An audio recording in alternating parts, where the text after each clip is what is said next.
चलिए स्टूडेंट, आज हम स्टार्ट करते हैं meaning of partnership deed. Partnership deed क्या है? सबसे पहले तो एक पार्टनरशिप कब बनती है? जब कोई एग्रीमेंट होता है। Partnership is based on an agreement. कब बनेगा agreement? When two or more partners are agree to share their business, their property and their investment. जब दो पार्टनर्स या दो से ज़्यादा पार्टनर्स मिलकर एक बिजनेस को कैरी करना चाहते हैं तब एग्रीमेंट बनता है, और एग्रीमेंट बनने के बाद ही पार्टनरशिप डीड बनती है। Partnership deed mainly it is a contract form. It is better when the partnership deed is written, since it helps to avoid any future conflict and is also useful for tax purpose and registration of the partnership firm. ये कहा कि जब agreement बनता है तो agreement oral भी हो सकता है और रिटन भी हो सकता है, बट कुछ केसेस में क्या हो जाता है, जब ओरल एग्रीमेंट बनता है तो उस केस में क्या माना जाता है कि एक पार्टनर अगर कुछ टाइम पीरियड के बाद अपनी रिस्पॉन्सिबिलिटी से डिनाई कर देता है तो उस वजह से क्या होता है, बिजनेस अच्छे से कैरी नहीं कर पाते,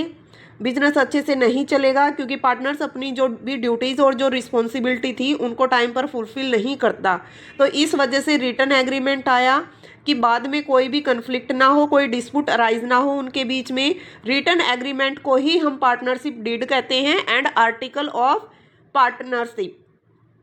all the relevant condition और stipulates can be included in the partnership deed। उनके बीच में जो भी सहमति बनती है कि कौन किस चीज़ के लिए लाइबल होगा, किसके क्या राइट बनेंगे, क्या रिस्पॉन्सिबिलिटी बनेगी, and obligation of each partner is must be mention in the contract. कौन सा कॉन्ट्रैक्ट? जो पार्टनरशिप डीड के अंदर जो भी राइट और ड्यूटीज़ मेंशन की जाएंगी, जो भी टर्म एंड कंडीशन होंगी वो पार्टनरशिप डीड में मेंशन की जाएंगी। पार्टनरशिप डीड क्या है? एक तरीके का ड्राफ्ट है जिसमें हर पार्टनर्स अपना म्यूचुअल कंसेंट देता है उस एग्रीमेंट के लिए जो डीड के अंदर मेंशन किए गए हैं। अब हम कहते हैं कि पार्टनरशिप डीड तो बन गई, पर पार्टनरशिप डीड के अंदर कौन सी टर्म और कंडीशन को मेंशन किया गया है, क्या एग्रीमेंट बना है पार्टनर्स के बीच में, क्या क्या चीज़ें मेंशन होंगी, चलिए वो देख लेते हैं। फर्स्ट में है name and address of the firm, कि क्या नाम रखा जाएगा फर्म का, कि बाद में कंफ्यूजन ना हो, कहीं दूसरी फर्म तो ऐसी नहीं चल रही मार्केट में कि जो नाम उन्होंने रखा वही नाम की दूसरी फर्म भी मार्केट के अंदर है, ठीक है।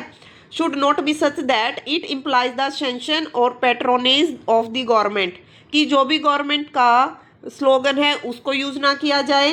पब्लिक को मिसलीड ना करें, इस तरीके का हमारा क्या होना चाहिए, फर्म का नाम होना चाहिए। Second point, name and address of the partner, जो भी पार्टनर्स पार्टनरशिप डीड के अंदर आ रहा है, जो मिलकर काम करना चाह रहा है, जिसने एग्रीमेंट बनाया, उसका फुल नाम, उसका एड्रेस वो भी मेंशन होना चाहिए पार्टनरशिप डीड के अंदर। कितने टाइम पीरियड के लिए पार्टनरशिप बनाई गई है, कोई स्पेसिफिक टाइम पीरियड है या फिर अनलिमिटेड टाइम पीरियड है, हर चीज़ इसमें मेंशन की जाएगी पार्टनरशिप डीड के अंदर। कि it is made with the object of executing a specific project, कि जब स्पेसिफिक प्रोजेक्ट कंप्लीट हो जाएगा उस टाइम के बाद पार्टनरशिप वहाँ पर ख़त्म हो जाएगी पार्टनर्स की, या फिर कंटिन्यू चलेगी, ये सब कुछ भी पार्टनरशिप डीड के अंदर मेंशन किया जाएगा। Next, nature and scope of the firm business, क्या स्कोप है बिजनेस का, किस तरीके का वो बिजनेस कर रहे हैं, गारमेंट्स का बिजनेस कर रहे हैं या फिर कोई मैन्युफैक्चरिंग का बिजनेस कर रहे हैं, और कहाँ तक उसका स्कोप है बिजनेस का, मतलब वो विद इन द कंट्री कर रहे हैं या फिर आउटसाइड द कंट्री कर रहे हैं, हर चीज़ उन्हें मेंशन करनी पड़ेगी, कौन सी फील्ड ऑफ एक्टिविटी में वो काम करना चाह रहे हैं। Next point, contribution of capital by partners, कि हर पार्टनर्स ने कितना कंट्रीब्यूट किया बिजनेस में, कितनी इन्वेस्टमेंट लगाई है, एक ने 8 लाख लगाई है, 10 लाख लगाई, 15 लाख लगाई या 20 लाख लगाई है, हर पार्टनर्स की कैपिटल भी मेंशन की जाएगी पार्टनरशिप डीड के अंदर कि उन्होंने कितना वहां पर इन्वेस्ट किया है। Next, profit and loss ratio, कि कितना वो प्रॉफिट शेयरिंग करेंगे, इक्वली वो प्रॉफिट शेयर करेंगे या फिर जितना उन्होंने कैपिटल लगाया है उसके परसेंटेज में वो वहां पर प्रॉफिट एंड लॉस को शेयर करेंगे, कौन सा पार्टनर कितना वहां पर प्रॉफिट गेन कर रहा है और कितना लॉस वो बियर कर रहा है, हर चीज मेंशन की जाएगी। Seventh point, commission and salary of the partner,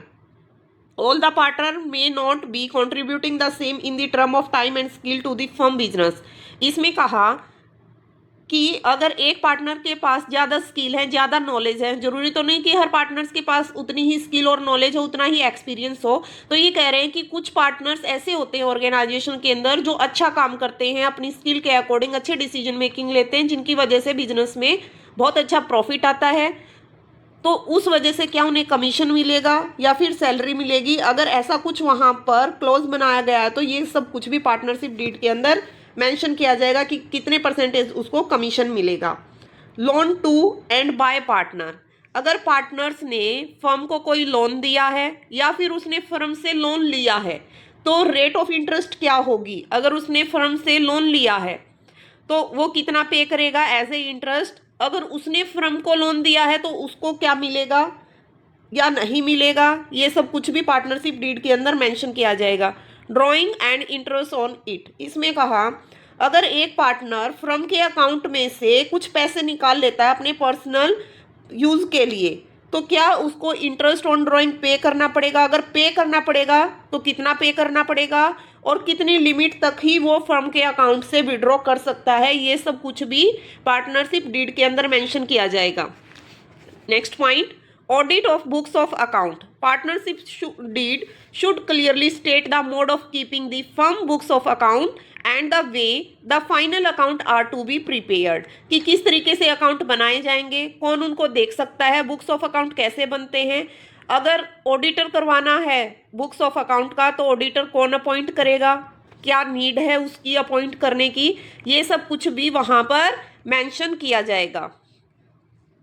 admission and retirement of partners, कि अगर नया पार्टनर एडमिट हो रहा है ऑर्गेनाइजेशन के अंदर या फिर कोई पार्टनर्स रिटायर हो रहा है तो क्या प्रोविज़न है, स्पेशल प्रोविज़न क्या बनाया गया है इस चीज़ के रिगार्डिंग, ये सब कुछ भी पार्टनरशिप डीड में मेंशन किया जाएगा। अगर कोई नया पार्टनर आ रहा है तो प्रॉफिट शेयरिंग रेशियो पे क्या इफेक्ट पड़ेगा, नई प्रॉफिट शेयरिंग बनेगी या फिर जितना उसने इन्वेस्ट किया उसी के अकॉर्डिंग वो कॉन्ट्रीब्यूट करेगा। Right and duties and liabilities of the partner, her partners की क्या राइट है, क्या ड्यूटीज़ हैं, क्या क्या लाइबिलिटी बनेगी, हर बात एग्रीमेंट के अंदर जो भी पार्टनरशिप डीड बनी है उसमें मेंशन किया जाएगा।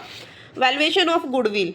अगर फर्म की गुडविल चेक की जाए तो कुछ स्पेसिफाई मेथड होते हैं जिसके अकॉर्डिंग फर्म की गुडविल चेक की जाती है। नॉर्मल प्रॉफिट रेशियो मेथड से,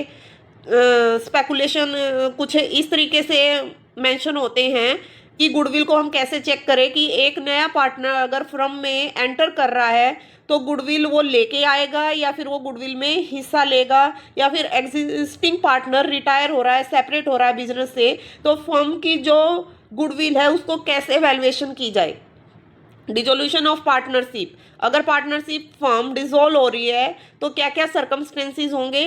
किस तरीके से वो डिसॉल्व हो सकती है, बाय नोटिस या फिर पर्सनल विल या फिर बाय द कोर्ट, कैसे पार्टनरशिप फर्म को डिसॉल्व किया जाएगा। Next point, death of A partner and his succession, अगर एक पार्टनर की डेथ हो जाती है तो फर्म के अंदर जितनी उसने कैपिटल लगाई थी या फिर फाइनल अकाउंट की सेटलमेंट के बाद उसका जितना हिस्सा बनता है वो किसे पे किया जाएगा, कोई नॉमिनीज है, कोई लीगल रिप्रेजेंटेटिव है उसको पे कर दे, या फिर जो लीगल रिप्रेजेंटेटिव था या सक्सेसर है डिजीज पार्टनर का उसको एज ए पार्टनर फर्म के अंदर एडमिट किया जाए, ये सारी बातें भी पार्टनरशिप डीड के अंदर मेंशन होनी चाहिए। Next point, violation of partnership rule, अगर पार्टनरशिप रूल को वायलेट किया गया, तोड़े गए, तो जो पार्टनर्स उन रूल को फॉलो नहीं कर रहा है उसके अगेंस्ट क्या डिसीजन लिया जाएगा, क्या स्टेप लिए जाएंगे, कि उसको फर्म को छोड़ के जाना पड़ेगा या फिर फर्दर उसको कुछ पनिशमेंट दी जाएगी, ये सब चीज़ भी पार्टनरशिप डीड के अंदर मेंशन की जाएंगी। आर्बिट्रेशन क्लॉज, अगर कुछ डिस्प्यूट अराइज हो जाते हैं, डिसएग्रीमेंट हो जाता है पार्टनर्स के बीच में, तो क्या आर्बिट्रेटर को अपॉइंट किया जाए उनका उस मैटर को सॉर्ट आउट करने के लिए, या फिर वो अपने आप उस मैटर को सॉर्ट आउट करेंगे। अगर अपॉइंट किया जाएगा तो क्या उसकी राइट बनेंगे, क्या उसकी ड्यूटीज़ बनेंगी, ये सब कुछ भी पार्टनरशिप डीड के अंदर मेंशन किया जाएगा। ये थे पार्टनरशिप डीड के अंदर क्या क्या चीज़ें होनी चाहिए, क्या क्या कंटेंट डालेंगे एक पार्टनर अगर वो एग्रीमेंट बना रहे हैं किसी बिजनेस को चलाने के लिए।